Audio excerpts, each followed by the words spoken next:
ଆଜି ଆସ ଆମେ ଆଉ ଗୋଟିଏ ଗପ ଶୁଣିବା। ଗପଟିର ନାଁ ହେଲା ପାଣି ଖେଳଇ ଦୋଳି। ଗାଁ ଶେଷରେ ବଡ଼ ବରଗଛଟିଏ ଥାଏ। ସେଇ ଗଛରେ ଗୋଟେ କୁନି ଚଢ଼େଇ ରହୁଥାଏ। ନାଁ ତାର ଚିଞ୍ଚି। ତା ମା ତା ପାଖରେ ଥାଏ। ମାଟି ତରବରିଆ ହୋଇ କିଛି ଦୂରକୁ ଯାଇ ଖରାବେଳେ ପାଳକୁଟା ଧରି ଫେରି ଆସି ବସାରେ ଥୋଇଦିଏ। ଚିଞ୍ଚି ଏ କଥା କିଛି ବୁଝିପାରୁନଥାଏ। ମା କହିଲା, ଆଲୋ ଆସୁଛି ବରଷା ଦିନ, ଆସୁଛି ବରଷା ଦିନ, ପାଣି ପବନରେ ରହିକି ପାରିବା ଜାଣିକି ପାରୁନୁ ଧନ। ଚିଞ୍ଚି କହିଲା, ମା ବରଷା କେଉଁଠୁ ଆସେ? ମା କହିଲା, ଆସନ୍ତାକାଲି ବଡ଼ି ଭୋରୁ ଉଠି ସେ ଦୂରରେ ଯେଉଁ ସାଗର ଦେଖାଯାଉଛି ତାଙ୍କୁ ପଚାରିବୁ।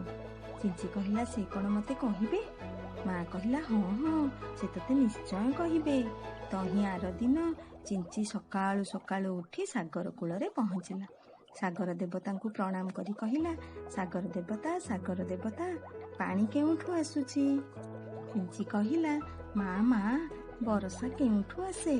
ମା କହିଲା, ଆସନ୍ତାକାଲି ବଡ଼ି ଭୋରୁ ଉଠି ସେ ଦୂରରେ ଯେଉଁ ସାଗର ଦେବତା କହିଲେ, ଆଲୋ ଚିଞ୍ଚି, ହେଇ ଦେଖେ ଦୂରରେ କେମିତି ଧଳା ଧଳା କ'ଣ ସବୁ ଭାସୁଛି, ଯା ତାଙ୍କୁ ପଚାରିବୁ। ଏହାପରେ ଚିଞ୍ଚି ସାଗର ଦେବତାକୁ ଧନ୍ୟବାଦ କରି ଟିକେ ଡେଣାରେ ଉଡ଼ି ଉଡ଼ି ମେଘ ପାଖରେ ପହଞ୍ଚିଲା। ମେଘ ଭାଇ ନମସ୍କାର। କହିଲ ଆକାଶରୁ କେମିତି ପାଣି ପଡ଼ୁଛି? ମେଘ ଭାଇ କହିଲା, ଖରା ଦିନରେ ପାଣି ଗରମ ହୋଇ ବାଷ୍ପ ହୁଏ। ସେହି ବାଷ୍ପ ଉପରକୁ ଆସି ମେଘ ହୁଏ। ତାପରେ ଧୀରେ ଧୀରେ ଥଣ୍ଡା ହୋଇ ଆକାଶରୁ ତଳକୁ ଝରି ପଡ଼େ। ଚିଞ୍ଚି କହିଲା, ଓହୋ ଏବେ ବୁଝିଲି, ତୁମେ ତଳୁ ଉପରକୁ ଉପରୁ ତଳକୁ ଦୋଳି ଖେଳ, ନୁହେଁ କି? ଶେଷରେ ଚିଞ୍ଚି ନମସ୍କାର ଜଣାଇ ନାଚି ନାଚି ଗୀତ ଗାଇ ଗାଇ ଚାଲିଲା।